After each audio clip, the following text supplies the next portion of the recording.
WW reporting on series, George, and welcome back to the channel. Today, Series 2 of Doctor Who is being reviewed, and I'm here with James. Alright there. So, you've watched all the episodes of Series 2 now. Yes, I have. You watched all the episodes of Series 3. Yeah. So, the Christmas special we're going to talk about first, aren't we? Mm-hmm. The Christmas invasion. Yeah. What did you think of it? I thought it was a little bit... Because the thing is, for years, like, obviously I hadn't watched Doctor Who since, I don't know, like 2010.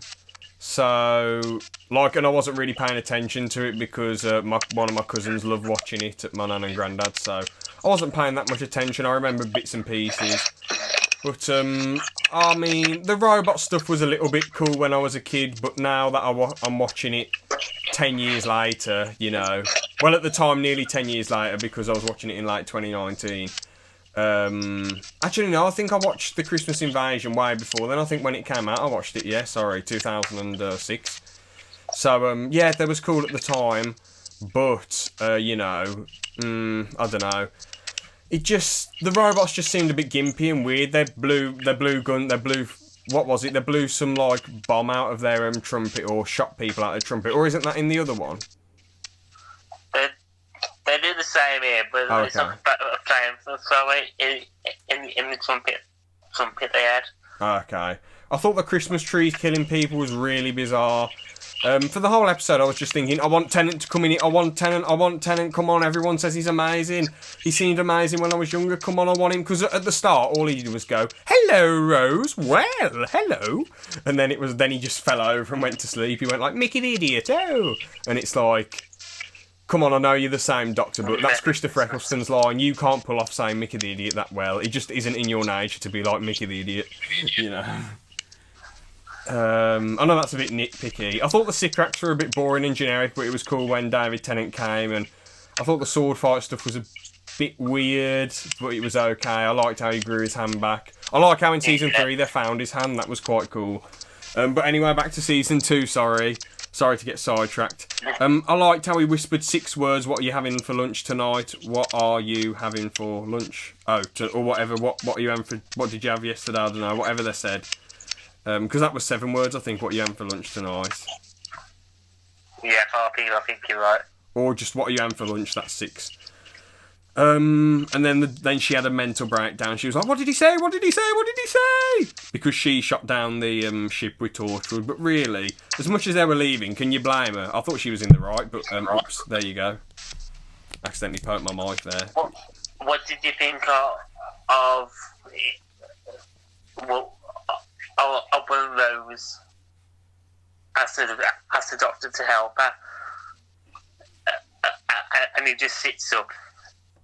And then go back to sleep. I don't remember that bit, but it sounds a bit funny. To be honest, I like how her reaction is sort of like all the viewers. Like, who are you? Like all the first viewers to New Who. What happened to Christopher Eccleston? Who are you? And then she's like, the old Doctor would have sprung into action. What's going on? And that's what we're sort of thinking. As much as I really respect Tennant, he was a little bit cringe at first. Like, it took him a bit of time to get better, in my opinion. You know. Oh yeah, when it takes everyone to. Yeah, exactly. But yeah, overall, a little bit of a meh episode. Some good bits, just a lot of it was just a bit boring. But some of it was good, as I say. Sycorax was a bit boring. Just a decent introduction to Tennant. Decent, I'd say. Bit above average. It's funny. And one bit, you got the 4 Sycorax talking on that screen. Yeah, and he's and like on the album cover of Queen. Okay. I don't know if you've seen it before. I'll try and find it. But yeah, anyway, what's the next episode then? New Earth. That's the one with the cats, isn't it? Yeah, this is the cat kind. Yeah, this is the first time I went to. To be honest, New York. Yeah. Cool introduction to the face of Bo. The last human coming back was kind of cool. I liked how the Rose and Billy Piper and David Tennant had to keep acting different because the last human kept going into different bodies. I liked how it's a future where mankind succeeded. What else was good about it? Because I can't really think of too much bad stuff. I suppose they haven't completely succeeded because there was a load of humans that were just made ill and infected, weren't they? So that's a bit morally wrong from the cat people. It feels like David Tennant when he when Cassandra, the last human, took over him. He went into full camp mode. Yeah, it was quite funny, really. You've been lucky, you like. I think that's a good line.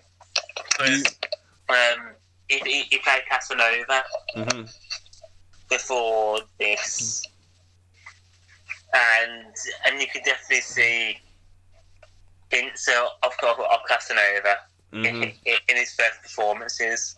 Who's Casanova? It was an old TV show he did. Oh, was it good? I haven't watched it, but I got the DVD. So he acts really campy in it then? Yes, hang on. If I know the people watching won't be able to see this. I'll put a picture of what he looked like in it. Yeah, sure. Let's have a look.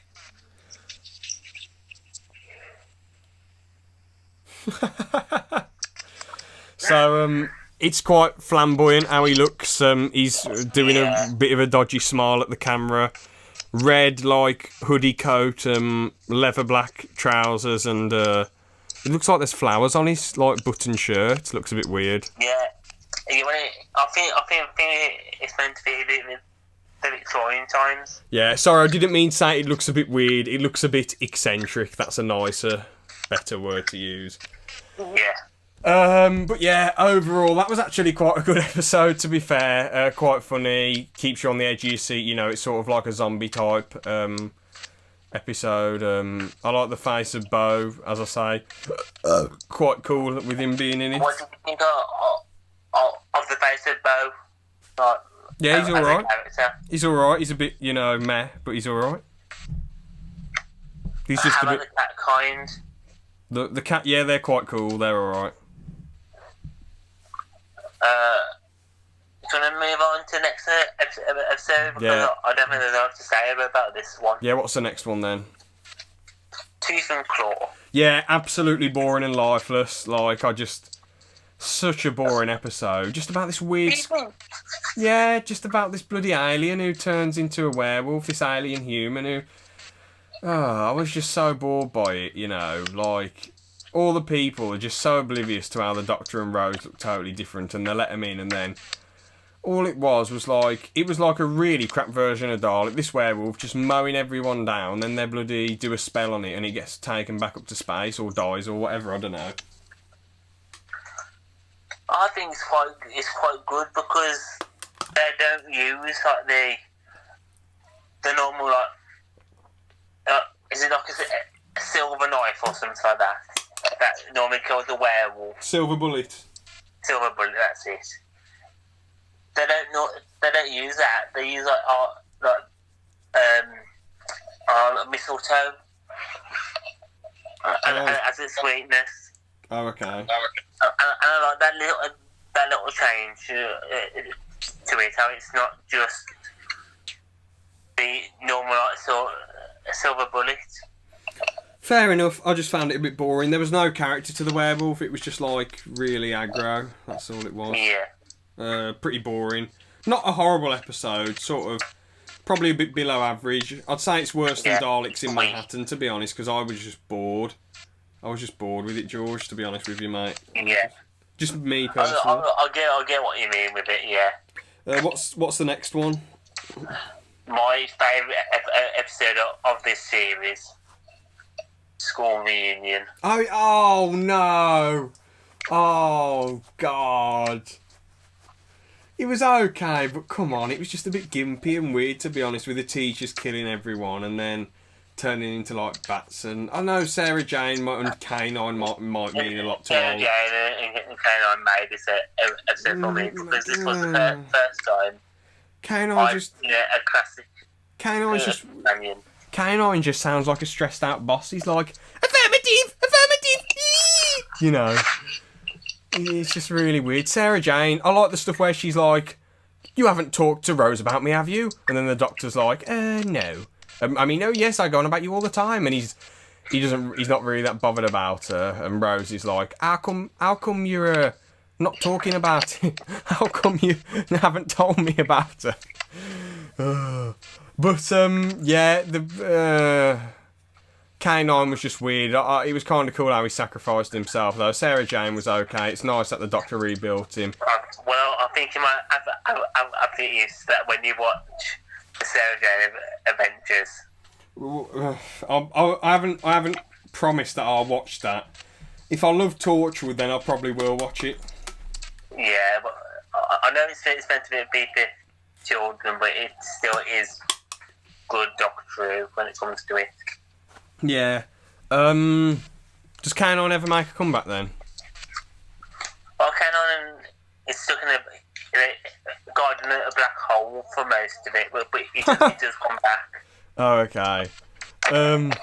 But yeah, this episode, I just found it a bit monotonous, really. It just was like, I suppose you're on the edge of your seat, but it was just a lot of... I think the crew are good. Because, really, they can develop it into anything. That's why they're allergic to their own body fluid. Yeah. I mean, it's better than it's way better than Tooth and Claw in the first one, but it isn't as good as the New Earth, in my opinion. I'd say it's slightly above average, but I found it a bit cringe and weird, to be honest. But I guess you Doctor Who fans might love it. Yeah, well, really, this is what first connected a modern Who to classic Who.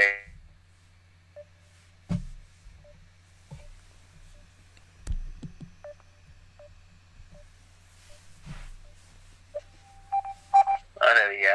Oh, it's working now. So you were saying this is what first connected modern Who to classic? Are you still there? Yeah, I'm here. Yeah. Oh, you keep lagging out. I said. Yeah. Can you hear me now? Yeah. I said this is what You said this is what connected old Who to new Who. Yeah. So it connected to them. Plus, this is what basically made the Sarah Jane Adventures and started the first spin-off. Okay, fair enough. Do you want to move on to the next one then? Okay. Girl in the Fireplace. Yeah, overrated. Absolutely. I mean, sorry, George, if I get your video dislikes, but overrated. I know it's got... I agree with you. Yeah, like... Is it overrated? I mean... It's probably... it's a bit better than New Earth, in my opinion, because there is cool bits to it, like... It is cool, but saying it's like one of the best episodes ever, like, you know, she's like my lonely, lonely doctor, and him, as you said to me before, him going on the horse through the mirror, that was cool. The villains were a bit gimpy, but it was quite cool. I had a really long-term plan with her heart to run the ship or whatever. Rose and Mickey didn't really have much to do. They were just running around like just spare farts, really.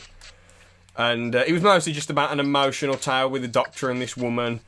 Their romance was okay, I guess. What else? It was just, I don't know, I just thought it was a bit... What do you think of the doctor getting drunk off wine? I can't remember that bit. Was it when he was at the party dancing? It's when he had the tie wrapped around his head. It's when he had what? His tie wrapped around his head. Oh, I don't remember that bit. There you go. I think that's quite a funny bit. Yeah. What did you think of them using the body parts as part of the shift. Yeah, I said before, using the long-term plan to use her heart is quite cool. The ending was quite emotional when she died and she was waiting for the doctor. That was quite, like, deep and depressing, I guess. Like, a bit bittersweet.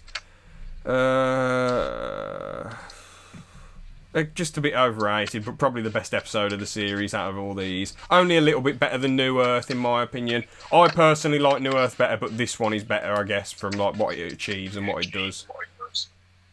So time for our first two-part of this series. Yes! Rise of Yes! Spider-Man and the Age of Steel. Yeah. Now, this was the first time that Doctor Who fans saw the Cybermen since the classic series. What did you think of them for your first time seeing them? I absolutely love that.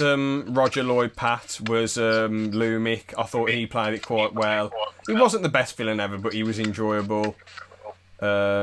He's very much a cold bloke who doesn't care for people. I like how Pete Tyler survives and his stuff's really successful.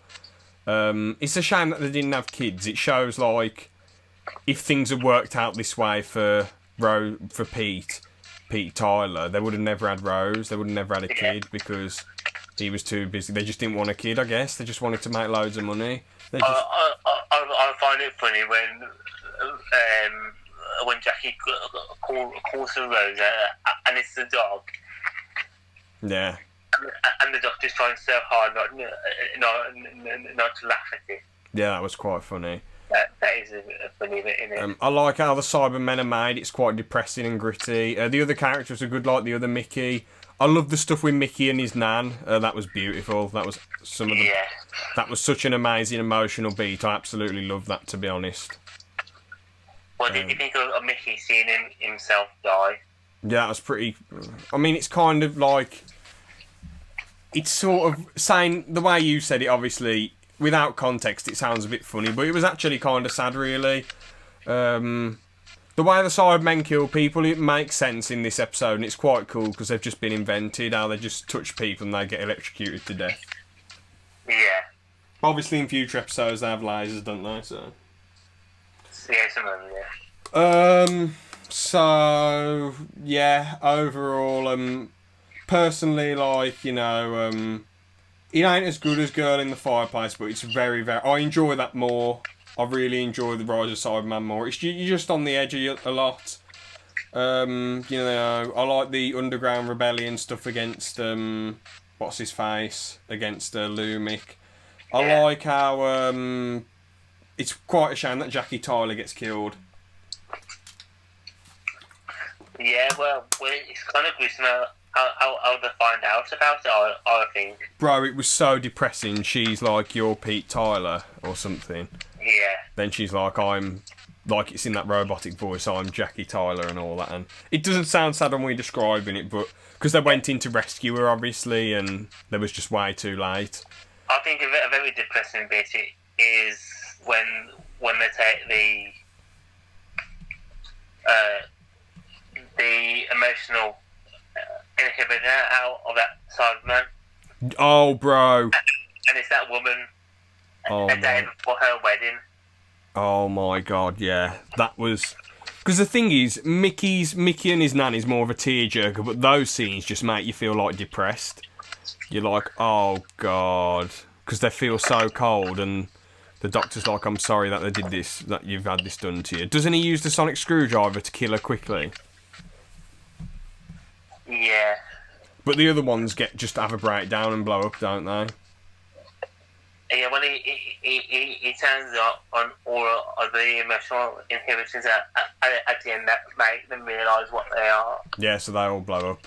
It's quite a shame that Lumic, he doesn't care. He's a Cyberman, he loves it, and he tries to kill him, and they manage to push him off the ladder thing. I love the line that they do because he wanted to stay alive until his last breath. Yeah, and the Cybermen say, no, sorry, mate. Leave no more. Yeah, and the Cybermen are like, no, sorry, mate, we're turning you into a Cyberman. But yeah, I think that's a great little bit. But yeah, overall great. I like how Mickey stays behind as well. That's quite cool. I like how Pete Tyler stays behind, and pretty good. Yeah, really enjoyed it. What's the next one then? So we're going for both episodes. It's now the Idiot's Lantern. Oh, is that the one where the TV face? Yeah, the TV. It's not called the Idiot's Lantern, is it? Isn't it called something else? No, it's called the Idiot's Lantern. Oh, that was a load of crap, wasn't it?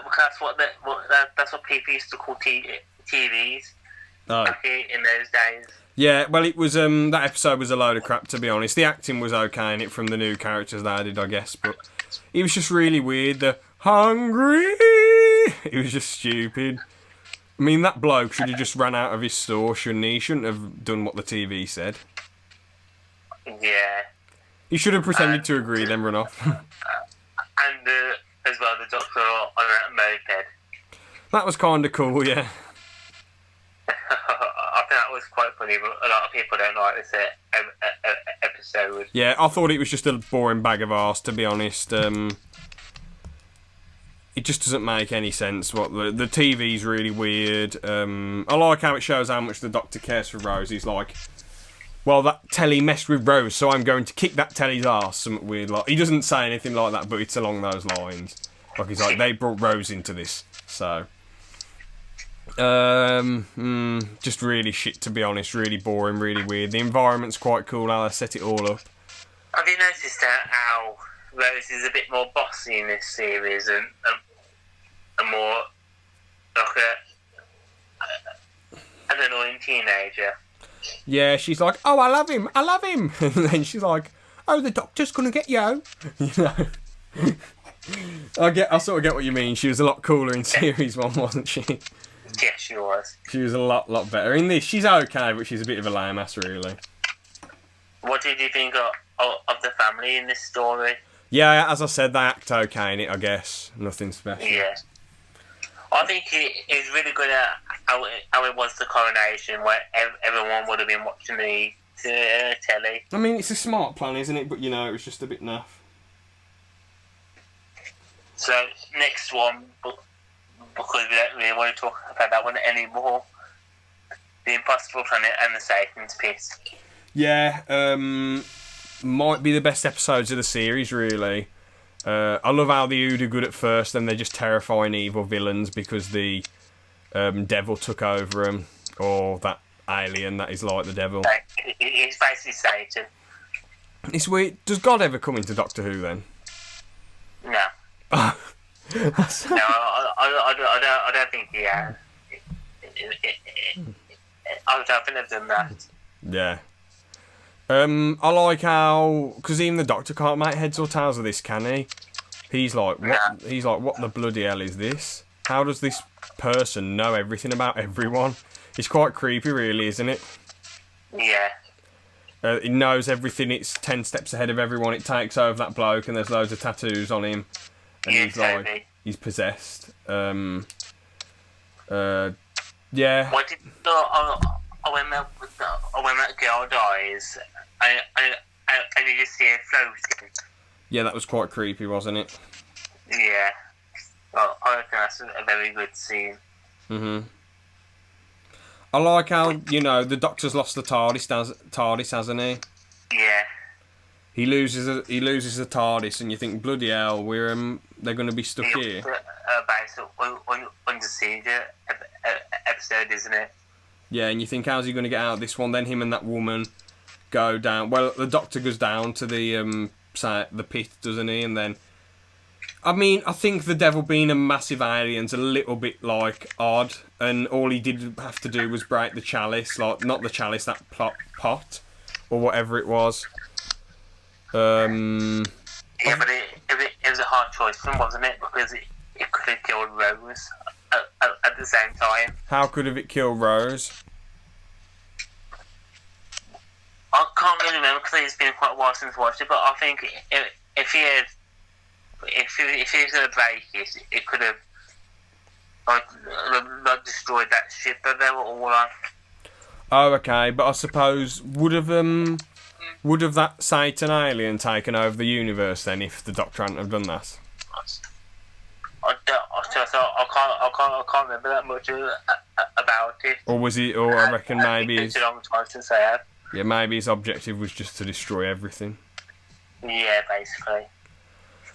Like in that area, not to take over the world or universe. So yeah, overall amazing. Keeps you on the edge of your seat. You know, the Ood are terrifying. Great episode, probably the best of the of the series, to be honest. So now we have. Oh God. Your favourite episode of all time. Your favourite episode of all time, George, mate. Oh no. No way. The greatest of all time. Peter Kay's best performance. Forget Max and Paddy. Forget Car Share. You know, forget anything else he's done. This is by far his best performance. God. No, so what Love and Monsters is about, it's one of the worst episodes of Doctor Who ever, really. It's just a slap in the face. A kid designed the monster, so that's why the monster's so weird. The start's good, like, with Elton and all that, and, like, how he's trying to find the Doctor and all that, and he's like, oh, you know, I mean, that's... It's not amazing, but it's good, and he gets together with his crew. Then Peter Kay comes in, and it goes, you know, it goes down the hill a bit. I like the stuff with Elton and Jackie Tyler. That was quite cool, how he feels bad for what he did. You can sort of understand Elton being a bit mad, because obviously he didn't have a dad, and his mom got killed by an alien or something. So, when he was young, which is quite a shame. So he's sort of been alone for ages, really. So yeah, good at the start, a bit weird in the middle, but then when the Absorbaloff shows up, you just think, what am I watching? Why have I got this on my telly? What the bloody hell is going on? Because you said that to speed up the running because Peter Kay couldn't run that well, could he? Yeah, well, did you see it? Because they just sped him up doing it. And then there's like... I'm just going to go straight to it because I want to get it out of the way. The paving slab. Oh yeah, basically, right. So what happens is the Absorbaloff absorbs people. It's just a bit immature and weird, to be honest, and they all rip him apart, and then they all die, including the Absorbaloff. But I think this is a bad move from the Doctor. Oh yeah, by the way, Elton talking to what's his face, Jackie Tyler, actually helped him because the Rose and the Doctor saved him. But yeah, the Doctor's like, we can save her. So they make her into a slab, which I think that's morally wrong. They should have just let her die. And then, I know it's unrealistic, and I guess it's a nice ending because she's with him. But basically, he has it away with a slab. You don't see it, but they suggest it, like... when I say they have a sexual relationship, and then they pan to just his face, and they don't show the slab. Yeah. So that it does indicate that the slab was doing something. Yeah, obviously. It's a bit weird, to be honest. Just a bit crap. Just the whole thing. The girl in there, the woman with the glasses. Yeah. She played Mona Mercer in the Harry Potter series. Oh, did she? I haven't watched Harry Potter, so... Well, that's just an article. He's still about it. I've only watched bits and pieces of Harry Potter. But yeah, overall, just one of the worst episodes ever of Doctor Who. Maybe one of the worst on TV, because you think to yourself, why the bloody hell is this happening? Why is there some fat bloke going, I'm gonna get you? You know, like Peter Kay just being a total idiot. It's like... And there's speedos as well. Well, I don't remember that bit, but it was just pathetic. Another that's what he wears is green with those the black speedos on. Oh, okay. Don't remember. Anyway, can we get on to the next one? Because that was... Scribble Monster time. Yeah. Yeah. Let's just get this one out of the way, to be honest. The thing is, I don't know if this is worse than, like, Love and Monsters, because even though I said Love and Monsters is one of the worst things on telly, what I should have just said then was that last bit was one of the worst things I've ever seen. The rest of the episode was sort of okay in some aspects. Yeah, I mean, Fear Her is basically about this girl who draws stuff and people get caught in the drawings because a weird alien flower butterfly thing went in a nose or something. I don't know. I think it's weird that they're quite lazy with the set and everything, really, because it's just a little street that they're on. They're trying to discover what's going on. Yeah, but it's meant to be 2012, yeah, isn't it? So it's like new house and developments. And yeah, London 2012 Olympics. All the characters are boring. I thought it was weird that Dawn and Pete's mom from Gavin and Stacey played the old woman in it and no one was believing her. That was quite weird. And that song as well. Oh yeah, I can't remember it, but you remember it, and it was crap. Do you know the song that they sing at the end? Yeah, it's cringing it. God, I could never get it out my head, and I never want to watch the episode. I don't want to get stuck in my head again. What about in your live stream if you have to watch it? Oh no, I forgot about that. You're gonna have to watch it all eventually. I forgot about that. All that absolute crap. Good luck. Oh no. That'll be quite funny to watch. That'll really be one to watch, and then you'll have to review it later and upload it. Oh no. Well, good luck. I've got Nightmare Silver and the Ghost Monument to watch. Are they bad, aren't they? They're bad, you said, aren't they? Ghost Monument's bad. That's the 13th Doctor's second episode. Okay. Nightmare Silver I quite enjoy. Okay. But that's gonna be terrible. Yeah. When I pull them out. Yeah. I mean, imagine if you pulled them both out at the same time. That'd be one of the funniest things ever. Oh. No. That'd never happen, but that'd be so funny. But yeah. It would be funny for you, not for me, because I have to watch the thing. Yeah. Anyway, overall, I'd say it probably is the worst episode, really, because it's so boring and lifeless. There's, like, just nothing to it. I don't know, was the dad meant to be a horrible person, even though he died? Well, I remember, yeah. Like, weren't they happy? So they weren't happy with him, oh, that's a shame. And then he comes, then her imagination creates him, then they sing and he goes away, and then... I just thought, this is one of the most boring things ever. What the bloody hell am I watching? Did you think, that giant scribble? I thought it was stupid, to be honest. I thought like they're running out of ideas. I thought they might cancel Doctor Who after this, even though I knew they wouldn't. But I thought I'd be quite angry because like season 2's was such a dud. It must have been so annoying for the fans. But I suppose kids might have enjoyed it still.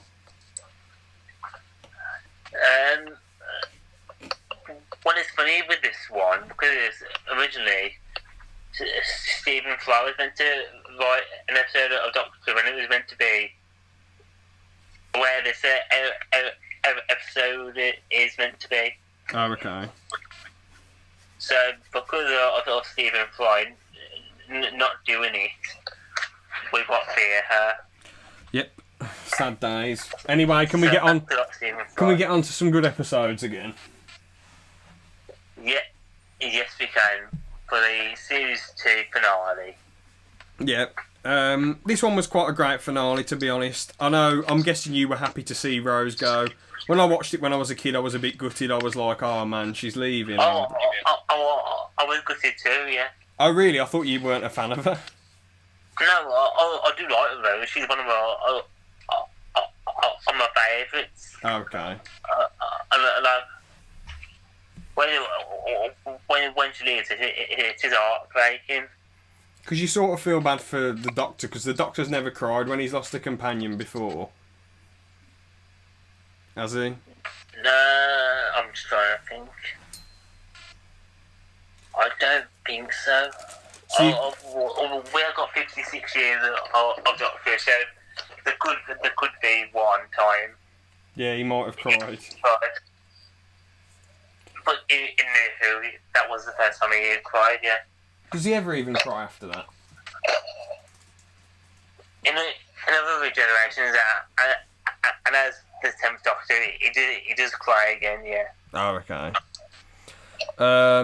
But yeah, so you know how much Rose meant to him, and you know, driving all the way to Norway, you know how much he meant to Rose as well. So I thought their romance was okay, really. I know a lot of people don't like it. I thought it was alright. I thought it was enjoyable, you know. But again, I'm not an old Who fan.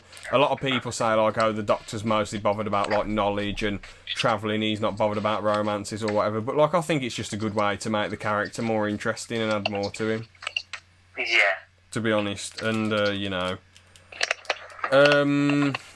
Rose was like a bit of a gimpy teenager, though, so that was a bit annoying. But yeah, let's get into the episode. So the first one was Army of Ghosts, but what did you think of the ghosts themselves? Yeah, I thought it was interesting. You think, what the bloody hell's going on? What are these ghosts? You know, people think, oh, it's this person, but as David Tennant said, it's what your mind wants them to be. It's not what they actually are. And then they're just Cybermen teleporting, and then they take over the whole place. What did you think of the scenes where they were in Coronation Street and most haunted? What happened in them? Oh, with the ghosts. So that was weird. Yeah. Yeah. Bit weird. I quite think that's good that they do that, because it just shows how big scale it is. Yeah. How many there are, and how big this thing is. Mm. But yeah, then those idiots at Torchwood open it up, don't they? They open up the portal, and then the Daleks come in, and then they kill that bloke. That I remembered that when I was a kid. I thought, oh, that's pretty grim how they killed him. Bloody hell. Yeah, with the suckers. Yeah, how they burnt his face. That's quite sad. Yeah, I liked how it was Cybermen versus Daleks, but the Cybermen seemed a bit weak, to be honest. They just kept getting wrecked. Yeah, well, they did compared to the Dark, but this is the first time you see the Cult of Scarlet. Yeah. As well. Now, I know you've watched the series 3 already, and they do come back, as you know, in the Daleks, part in that. Mm-hmm. But what did you think of first seeing them? That was alright, yeah, there was just a group of Daleks, and they added like millions and millions of Daleks coming through a portal, and you think how they're going to get out of this one, and then the Doctor sends them to the Void, and I think it's quite cool how Rose nearly gets put in the Void, but then Pete Tyler saves her at the last second. That's quite cool. But they're going to ever see each other again.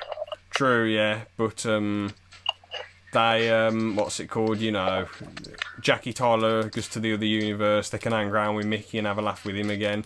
Does Rose get back with Mickey then, or not?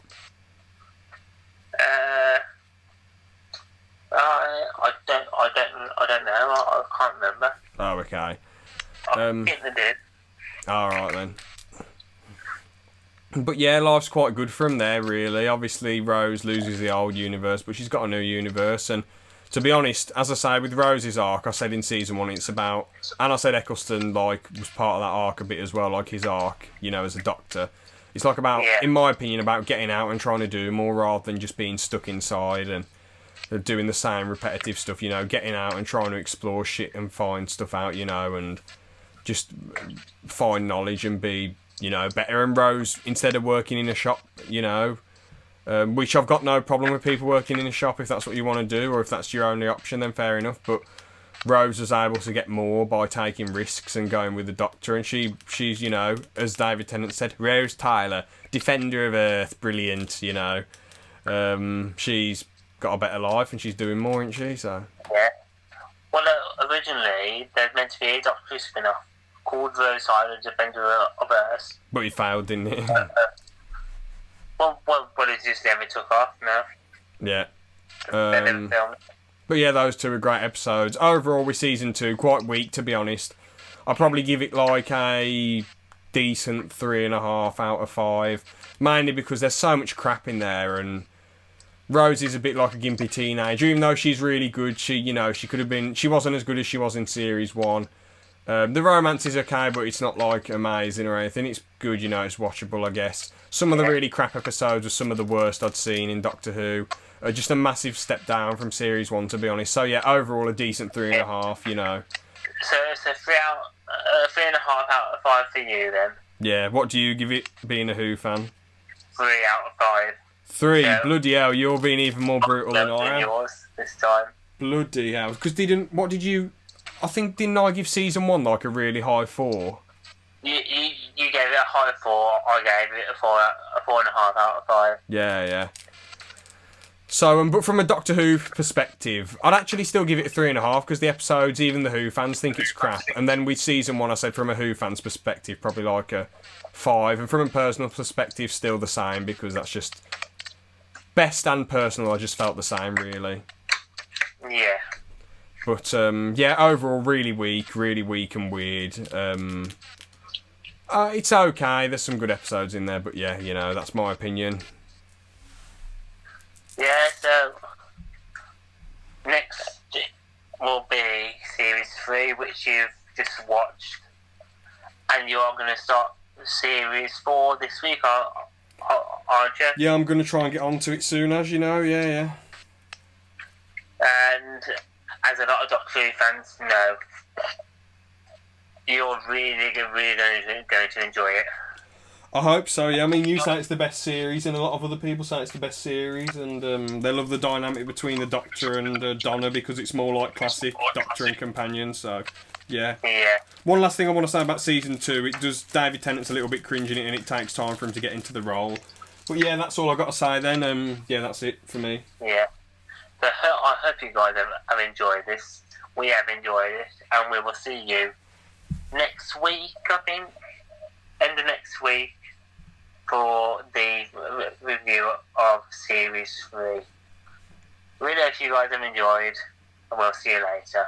See ya.